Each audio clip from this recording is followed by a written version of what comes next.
Vetancast Séries, autoridades no assunto.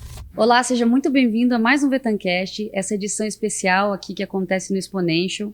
E hoje eu tenho o prazer de falar com o Arthur Miller, que é um especialista em investimentos e também é sócio da Cordier, atuando pelo BTG Pactual, né, Arthur? E também para mim é uma grande alegria porque ele também é um amigo pessoal. Legal. Obrigada pelo aceite, Arthur. Prazer é meu. Perfeito. E o Arthur, durante o evento, ele falou sobre geopolítica, proteção de capital e como que está o Brasil no cenário mundial, também trazendo algumas oportunidades e como é que o nosso setor pode investir, né? E aí, já partindo para as perguntas, Arthur, você disse que a gente está caminhando para um mundo de blocos econômicos fechados novamente? Sim, a gente vê essa tendência acontecendo e um mundo um pouco mais dividido.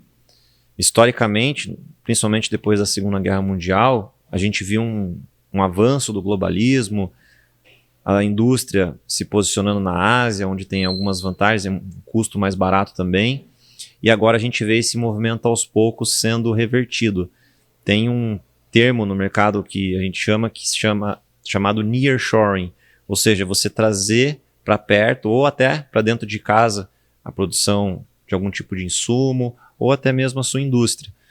Agora, com China e Estados Unidos sendo dois grandes blocos de influência a nível mundial, a gente vê que o mundo deve começar a operar nesses blocos de influência, com os Estados Unidos, obviamente, tendo mais influência na parte ocidental e a China na parte oriental. Mas isso, por exemplo, para o Brasil, não significa que a gente vai ficar isolado. O Brasil, inclusive, é um país historicamente neutro do ponto de vista diplomático. A gente conversa com o lado A, conversa com o lado B. A gente faz parte dos BRICS, mas os Estados Unidos é um grande parceiro comercial nosso. Então, a gente vê sim, talvez, um mundo operando um pouco mais com esse tipo de zonas de influência, mas países como o Brasil devem aproveitar e devem ter boas oportunidades e devem conseguir se continuar mantendo-se neutro, diplomaticamente neutros, né? Perfeito. E aí você citou por que o Brasil pode ser um dos países beneficiados nesse mundo geopolítico cada vez mais incerto, né? Primeiro, por uma questão geográfica. A América do Sul está longe de praticamente qualquer tipo de conflito armado, qualquer tipo de problema logístico. Nós somos um continente bem afastado desse tipo de problema.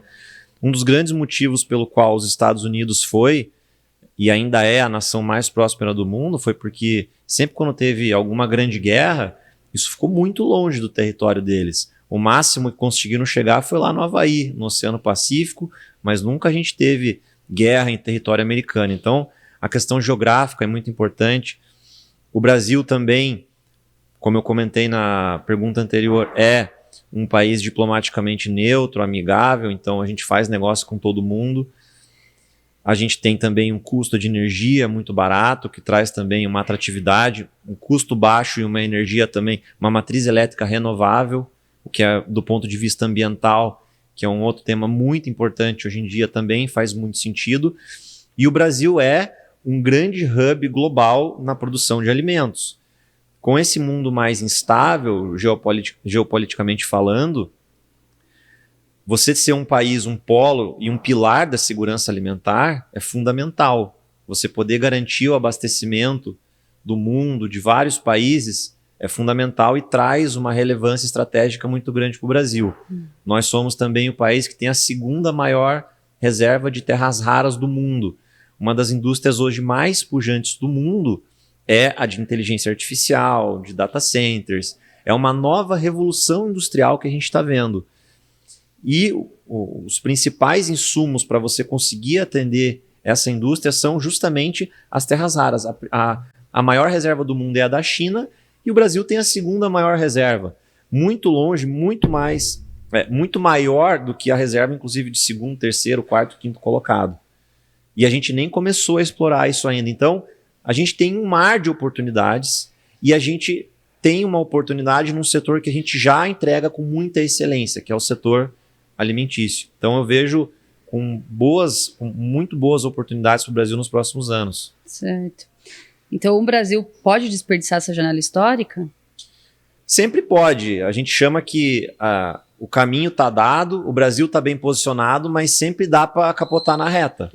Então, pode ser que o Brasil desperdice essa chance. Nos últimos anos, principalmente ali de 2010 até 2020, o Brasil viveu praticamente como uma década perdida. O mundo cresceu muito nesse período, principalmente países emergentes cresceram muito. Foi uma década que a gente teve juros muito baixos nos Estados Unidos, na Europa, juros no Japão, por exemplo, em patamares negativos. Então, o financiamento era muito barato e o Brasil viveu um período de muita instabilidade econômica, política, e a gente desperdiçou essa janela em que os pares brasileiros conseguiram evoluir muito, e espero que nessa próxima a gente não desperdice, a gente consiga abraçar essa oportunidade. A gente está bem posicionado, mas como eu falei, dá para capotar na reta, tem que tomar cuidado. Tá certo. E aí já falando um pouco mais para o nosso público, Arthur, como é que o empresário deve pensar o portfólio nesse mundo menos previsível? Com um mundo menos previsível, naturalmente, você tem que estar preparado meio que para tudo. Então, você ter redundância logística, por exemplo, você não ficar dependente de um ou outro fornecedor, principalmente se for do outro lado do mundo. Você está bem estruturado financeiramente para poder aguentar eventuais choques, disparadas de moedas, de dólar, de commodities ou queda no preço de commodities. Então, você tem que estar estruturado para qualquer cenário. Perfeito. E você citou também na tua palestra a questão de segurança alimentar, né? Hoje o Brasil é o principal país, a gente diz até que é o celeiro do mundo, a gente consegue oferecer essa soberania alimentar, né? E é um assunto de segurança nacional para os governos. Como que o Brasil pode usar essa escala produtiva para negociar melhor os termos comerciais com o restante do mundo? A gente tem realmente uma matriz ali de produção alimentar diferenciada, muito barata. O Brasil já é um produtor de várias commodities aí com um preço muito barato, não só na parte alimentar, mas de celulose, de petróleo, minério de ferro. Então o Brasil, e sendo um país historicamente neutro do ponto de vista diplomático, a gente tem que conseguir, óbvio que às vezes a gente não vai conseguir, por exemplo, negociar agora com esse novo governo do Donald Trump tem sido muito difícil. Ele tem utilizado sanções econômicas, aumento de alíquotas de importação como arma, mas o Brasil historicamente tem uma relação diplomática muito forte, um braço de negociação também muito eficiente. Então, a gente podendo utilizar as nossas armas, sendo um grande hub de reservas naturais e de produção, e um parceiro confiável comercialmente falando, eu acho que a gente tem tudo para conseguir aproveitar e conseguir fazer boas negociações. Perfeito. E aí, já falando de previsões, você falou que existe um movimento de um dólar mais fraco, visando proteger a indústria americana, né? Sim. Como é que o exportador de carne pode estruturar sua proteção financeira para esse cenário? A gente tem essa previsão de um dólar mais fraco, não necessariamente um dólar mais fraco em relação ao real, mas também pode ser em relação ao real. Como eu falei, a gente pode capotar na reta. Então pode ser que o real não seja uma moeda que se fortaleça ou se valorize frente ao dólar, mas frente a outras divisas, a gente tem uma tendência sim de um dólar mais fraco, mas isso não deve ser tomado como uma máxima dentro ali de uma gestão financeira responsável. Então, a utilização, por exemplo, de instrumentos como NDF, derivativos, são fundamentais para que você, por exemplo, as pessoas, elas compram um seguro para o carro. Você tem que também ter um seguro para a tua exposição cambial. Então você tem que ter esse tipo de mecanismo. E o seguro a gente nunca gosta de usar, né? Mas se precisar usar, você tem que ter ele disponível para ser utilizado. Então, o NDF, outros derivativos, você ter liquidez nas próprias moedas em que você negocia também. Então, dólar, quando for o caso. Então, eu acho que navegar dessa forma parece ser interessante. Perfeito. E já caminhando para o final, Arthur, você tentou prever alguns cenários, né? E a gente estava até conversando que muda de um dia para o outro, de uma hora para outra. E o ano de 2026 é um ano eleitoral, né? Ele traz uma volatilidade muito grande para o nosso país. Sim. Você acha que o agro deve esperar essa eleição passar para investir ou a oportunidade de estar justamente ingerir essa volatilidade?